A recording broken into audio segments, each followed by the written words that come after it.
صحیح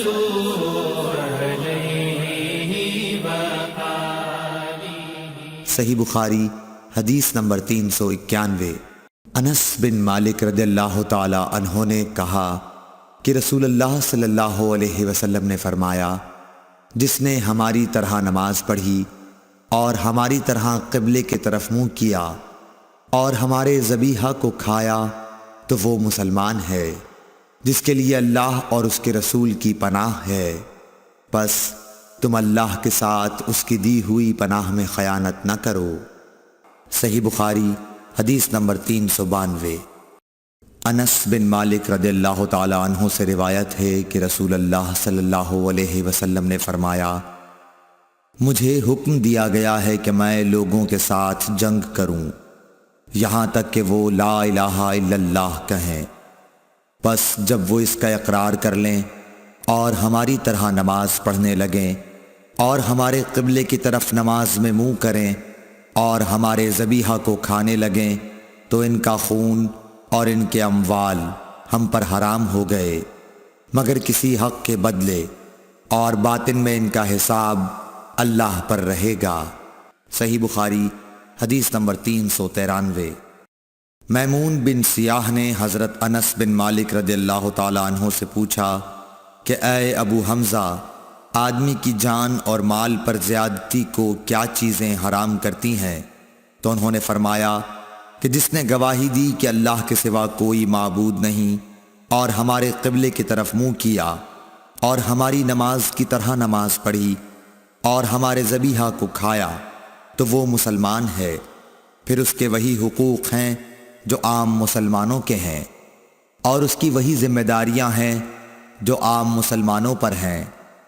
اور ابن ابی مریم نے کہا، ہمیں یحییٰ بن ایوب نے خبر دی، انہوں نے کہا ہم سے حمید نے حدیث بیان کی، انہوں نے کہا ہم سے انس بن مالک رضی اللہ عنہ نے نبی کریم صلی اللہ علیہ وسلم سے نقل کر کے حدیث بیان کی۔ صحیح بخاری حدیث نمبر 394۔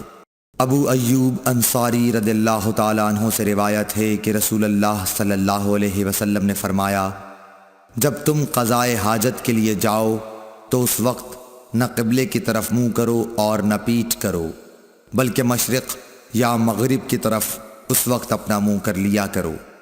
ابو ایوب نے فرمایا کہ ہم جب شام میں آئے تو یہاں کے بیت الخلاء قبلہ رخ بنے ہوئے تھے، جب ہم قضائے حاجت کے لیے جاتے تو ہم مڑ جاتے اور اللہ عز و جل سے استغفار کرتے تھے۔ اور ظاہری نے عطا سے اس حدیث کو اسی طرح روایت کیا۔ اس میں یوں ہے کہ عطا نے کہا، میں نے ابو ایوب سے سنا، انہوں نے اسی طرح حضرت صلی اللہ علیہ وسلم سے سنا۔ صحیح بخاری حدیث نمبر 395۔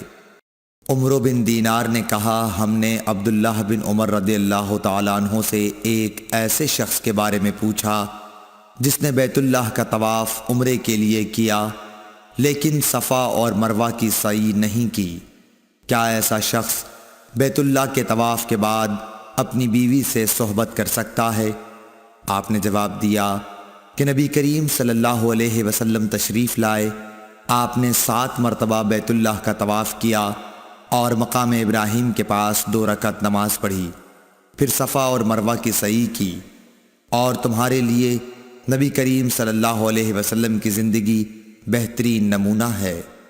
صحیح بخاری حدیث نمبر 396۔ عمرو بن دینار نے کہا، ہم نے جابر بن عبداللہ سے بھی یہ مسئلہ پوچھا تو آپ نے بھی یہی فرمایا کہ وہ بیوی کے قریب بھی اس وقت تک نہ جائے جب تک صفا اور مروہ کی سعی نہ کر لے۔ صحیح بخاری حدیث نمبر 397۔ سیف بن ابی سلیمان نے کہا کہ میں نے مجاہد سے سنا، انہوں نے کہا کہ ابن عمر کی خدمت میں ایک آدمی آیا اور کہنے لگا، اے لو، یہ رسول اللہ صلی اللہ علیہ وسلم آن پہنچے اور آپ کعبے کے اندر داخل ہو گئے۔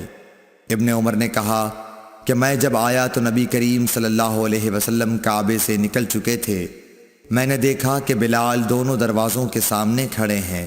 میں نے بلال سے پوچھا کہ کیا نبی کریم صلی اللہ علیہ وسلم نے کعبے کے اندر نماز پڑھی ہے؟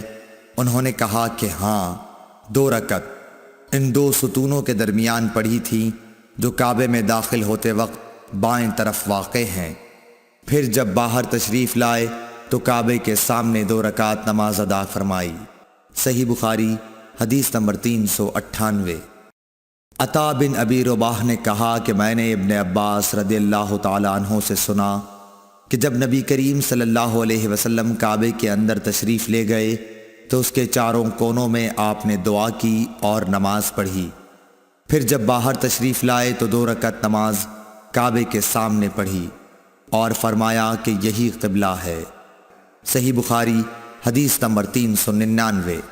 حضرت برا بن عازب رضی اللہ تعالیٰ عنہ سے روایت ہے کہ نبی کریم صلی اللہ علیہ وسلم نے 16 یا 17 ماہ تک بیت المقدس کی طرف منہ کر کے نمازیں پڑھیں، اور رسول اللہ صلی اللہ علیہ وسلم دل سے چاہتے تھے کہ کعبے کی طرف منہ کر کے نماز پڑھیں۔ آخر اللہ تعالیٰ نے یہ آیت نازل فرمائی، ہم آپ کا آسمان کی طرف بار بار چہرہ اٹھانا دیکھتے ہیں۔ پھر آپ نے کعبے کی طرف منہ کر لیا، اور احمقوں نے جو یہودی تھے کہنا شروع کیا کہ انہیں اگلے قبلے سے کس چیز نے پھیر دیا۔ آپ فرما دیجئے کہ اللہ ہی کی ملکیت ہے مشرق اور مغرب، اللہ جس کو چاہتا ہے سیدھے راستے کی ہدایت کر دیتا ہے۔ جب قبلہ بدلا تو ایک شخص نے نبی کریم صلی اللہ علیہ وسلم کے ساتھ نماز پڑھی، پھر نماز کے بعد وہ چلا اور انصار کی ایک جماعت پر اس کا گزر ہوا جو عصر کی نماز بیت المقدس کی طرف منہ کر کے پڑھ رہے تھے۔ اس شخص نے کہا کہ میں گواہی دیتا ہوں کہ میں نے نبی کریم صلی اللہ علیہ وسلم کے ساتھ وہ نماز پڑھی ہے جس میں آپ نے موجودہ قبلہ کعبے کی طرف منہ کر کے نماز پڑھی ہے۔ پھر وہ جماعت نماز کی حالت میں ہی مڑ گئی اور کعبے کی طرف منہ کر لیا۔ صحیح بخاری حدیث نمبر 400۔ جابر بن عبداللہ نے فرمایا کہ نبی کریم صلی اللہ علیہ وسلم اپنی سواری پر خواہ اس کا رخ کسی طرف ہو نفل نماز پڑھتے تھے، لیکن جب فرض نماز پڑھنا چاہتے تو سواری سے اتر جاتے اور قبلے کی طرف منہ کر کے نماز پڑھتے۔ Thanks for watching. Don't forget to like, comment, share and subscribe to